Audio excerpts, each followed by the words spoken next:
A very good afternoon. It's the 4th of November 2022. Welcome to Lunchtime News here on TV1. For the News First team, I'm Senita Sena Nayaka. Before we take a look at the stories for this afternoon in detail, let's take a look at the headlines. Sri Lanka detects first case of monkeypox.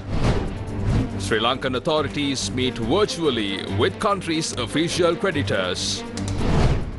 Speaker blames opposition for delayed activation for sectoral oversight committees. Nutrition pack for mothers suspended. Triposha production resumes. Crude shipment in Sri Lankan waters for 53 days due to lack of US dollars. Joshua Little picks second hat-trick of T20 World Cup 2022 as Ireland limit New Zealand to 185. On to your top story this afternoon. Sri Lanka's Health Ministry reported the first case of monkeypox in the country. Deputy Director General of Public Health Services, Dr. Hemantha Herath, told Newsfirst that the patient was directed to medical treatment. Monkeypox is a virus transmitted from humans from animals with symptoms similar to those seen in the past in smallpox patients, although it is clinically less severe. With the eradication of smallpox in 1980 and subsequent cessation of smallpox vaccination, monkeypox has emerged as the most important orthopox virus for public health. Monkeypox primarily occurs in Central and West Africa, often in proximity to tropical rainforests, and has been increasingly appearing in urban areas. Meanwhile, the Government Medical Officers Association has urged those who returned from overseas within the last month to be vigilant over monkeypox symptoms. If a person returned from overseas within the past 1 month and experienced fever and a rash, especially close to the genitalia and rectum, as well as on the palms and face, we can suspect it can be caused by monkeypox.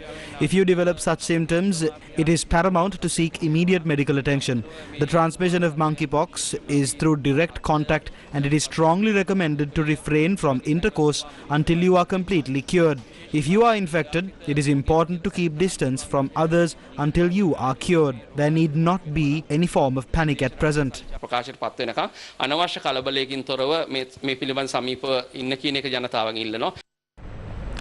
Sri Lanka's Women and Child Affairs Secretary Neil Bandara says that the project to provide nutrition packs for pregnant and lactating mothers was suspended due to the lack of funds. As per this project, pregnant and lactating mothers were entitled to a nutrition pack worth 4,500 rupees. In the meantime, the production of Triposha that was suspended has resumed. Sri Lanka Triposha Limited said 34 containers of maize ordered for the production of Triposha has reached the Colombo port, and 14 containers were unloaded after confirming that the shipment does not contain aflatoxin. Chairman of the Sri Lanka Triposha Limited, Deepthi Kularatna, said about 50,000 packets of Triposha are distributed to MOH divisions daily at present. The production of Triposha for children will resume in the coming weeks. Sri Lankan authorities held a virtual meeting with Sri Lanka's official creditors on Friday. The meeting was chaired by the Secretary to the Treasury and Ministry of Finance, K.M. Mahinda Siriwardana, and Governor of the Central Bank of Sri Lanka, Dr. Nandalal Veerasinghe. The meeting represents another important step towards securing International Monetary Fund board approval for Sri Lanka's IMF program.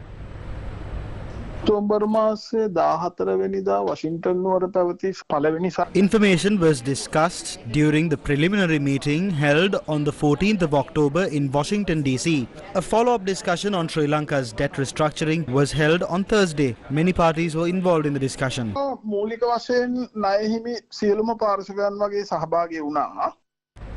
Meanwhile, Hindustan Times has reported Sri Lanka will miss the December deadline for securing an IMF loan as main bilateral debtor China was involved in 20th Party Congress and had little time for holding debt restructuring talks with Colombo. The next meeting of IMF Executive Board is in March 2023. Quoting the financial analysts based in Washington, the Hindustan Times has reported Sri Lanka likely will miss the December IMF deadline and will have to wait for March 2023 to secure a $2.9 billion loan from the lending institution in 8 equal tranches. In the meantime, the Sri Lankan debt has increased further due to forex depreciation, deep recession and burgeoning fiscal deficit. Since the end of 2021, inflation has considerably eroded the real value of domestic debt. While debtors, India and Japan have already initiated a dialogue with Colombo on debt reconciliation and restructuring, China is still to engage in the dialogue as Beijing was involved in the 20th National Party Congress and had little time for client state Sri Lanka. The total debt of the island nation was $36 billion at the end of 2021. Of this, Sri Lanka owes $7.1 billion to China, or 20% of its debt. The total public debt, which was 115.3% of the GDP at the end of December 2021, has now gone up to 143.7% of the GDP by the end of June 2022. Of this, the bilateral debt has climbed from 12.7% of the GDP to 20.4% of the GDP. Speaking at a press conference organized by the Freedom People's Congress today, Dr. Nalaka Godeheva expressed his views on the changes that should be made in the economy. Even if we restructure the debt, the loan should be paid at some point. At this point, $49 billion. So when we start paying dues, we will have to pay $7 billion a year. So our country should be developed at a certain level to pay $78 billion. First point is the businesses in the country should be reactivated. And then in order to eradicate corruption and on getting approvals, it should be digitalized. The organization that collects taxes should be restructured. Our issue is the dollar crisis. The agriculture and manufacturing industry should be more into export based. We need to bring down the investors. The state organizations should be restructured. Nobody is talking about the loss making organizations but talking about selling the profit making organizations. Are we talking about eradication of corruption? Are we talking about recovering the funds lost to the country? What businesses can you do by obtaining loans? On one side, taxes have been imposed and then the interest rates are high. Honorable President, we are not on a snowy mountain. We are staying on fire.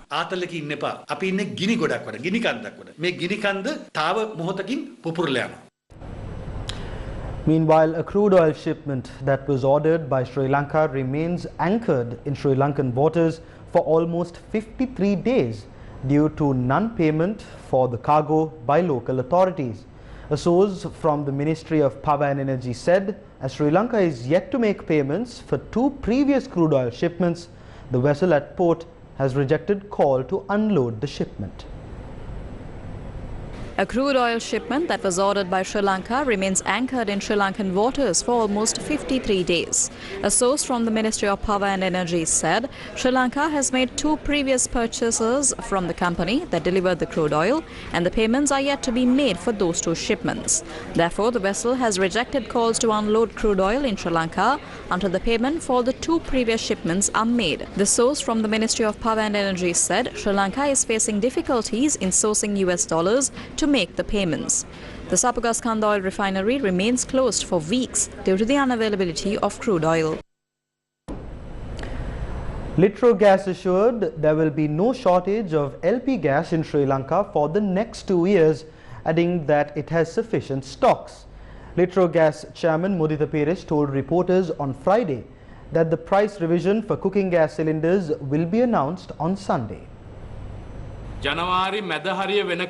Some distributors are reluctant to purchase stocks given the price revisions that take place in the first week of every month. That is the only reason for a shortage, and Litrogas has not created any shortage of cooking gas in the country. We have placed purchase orders for gas shipments until January 2023. When the aid from the World Bank to purchase cooking gas ends, the advance payment will continue forward. We have completed the term tender as well. As per our plans, we will have LP gas stocks until April 2024. There is no need to fear.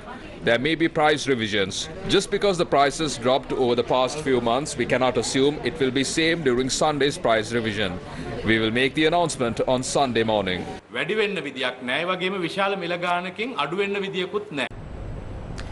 In some news from the Parliament, Speaker Mahinda Abewardena said that it is impossible to activate the sectoral oversight committees in Parliament in the absence of representatives from the opposition. Parliament Speaker Mahinda Abewardena stated that it is impossible to activate the sectoral oversight committees in Parliament in the absence of representatives from the opposition. Speaking to Newsfirst, Speaker said the leaders in the opposition were repeatedly informed to make the appointments to those committees. However, a positive response is yet to be received. Recently, the Sri Lankan Parliament gave the green light to activate 17 parliamentary sectoral committees, and the Speaker stated he hopes to complete the appointment of representatives to the committees during the next Parliament week. President Ranil Wickremesinghe on Thursday pointed out that although the formation of the National Assembly has been concluded to bring a far-reaching systematic changes, satisfactory progress has not been made with regard to the other proposals. The President indicated this in a letter to Speaker Mahinda Abewardena. In more local news, civil movements note that dissent cannot be suppressed. Sri Lanka is now a country where people cannot afford 3 meals a day. They are trying to suppress dissent against the rulers and their gangs. Immoral laws are being introduced to suppress everyone. The people will continue their struggle for an opportunity to exercise their franchise and give a mandate via election. The people have a right to do so. There is no one above the people.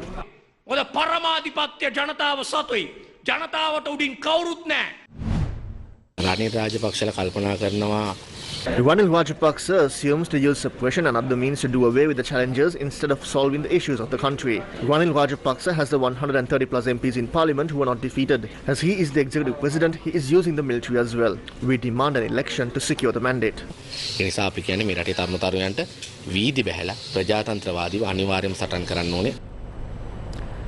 In more local news, Sri Lanka police arrested a man for the possession of 3 kilograms of heroin from Angunakola Palasa on Friday morning based on the information extracted from a suspect arrested on Thursday for heroin possession.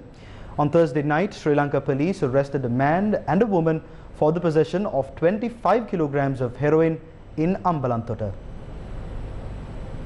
Sri Lanka police discovered 25 kilograms of heroin from a house in Ambalantota following a raid. Police said that 5 people connected to a heroin distribution ring have been arrested so far. Sleuths have informed detectives that the heroin was smuggled to Kudavella by boat and was concealed inside a cooking gas cylinder. The police special task force on Friday arrested a man for attempting to sell elephant pearls or Gajamukta.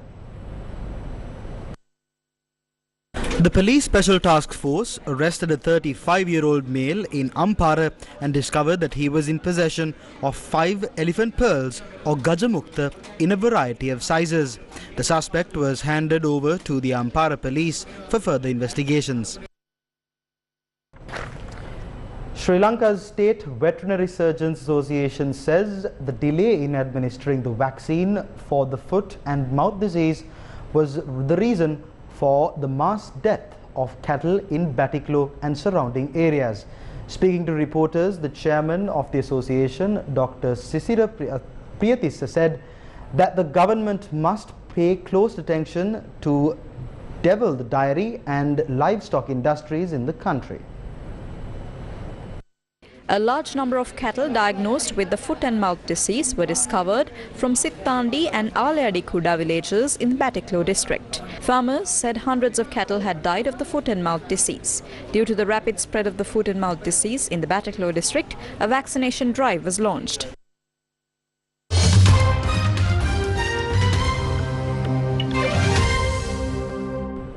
In your international news, Pakistan's ousted Prime Minister Imran Khan has survived a gun attack on his convoy while holding a protest march in the eastern city of Wazirabad. He was wounded in the leg when a burst of gunfire hit his vehicle. One person was killed and at least 5 others were injured. There was no immediate official comment on the motive for the attack, which allies say was an assassination bid. The protest march had been called to demand early elections. Imran Khan, aged 70, was leading the march, which was meant to end in the capital, Islamabad. The former international cricket star turned politician was seen being taken to a hospital in Lahore. A party spokesperson said he had been hit in the shin. Police released a video confession of a man they arrested who they say attempted to kill the former Prime Minister. Ukrainian President Volodymyr Zelensky accused the Kremlin of resorting to energy terrorism as Russian troops make few gains on the battlefield. Volodymyr Zelensky said 4.5 million people were without power following Russian attacks on its energy network. In recent weeks, Russia has carried out large-scale missile and drone attacks on Ukrainian power facilities. The strikes come as officials say Russian troops are likely to withdraw from the key southern city of Kherson. After suffering a series of painful defeats on the battlefield, Russia has stepped up attacks in recent weeks on electricity infrastructure in cities away from the front lines. In just the last month, according to President Zelensky, in just the last month, a third of the country's power stations have reportedly been destroyed. The Ukrainian government has been forced to urge the population to try and use energy sparingly as a result.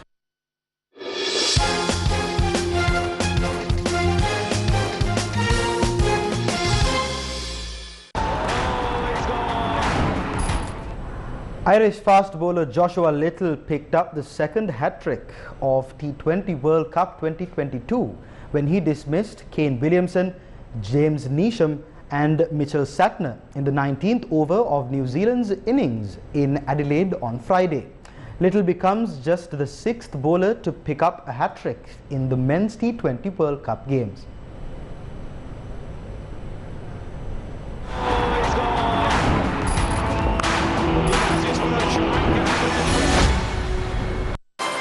Little's heroics overshadowed a return to form by Williamson as the New Zealand captain hit 61 from just 35 deliveries to help his side to put on 185 for the loss of 6 wickets after being sent into bat by Ireland captain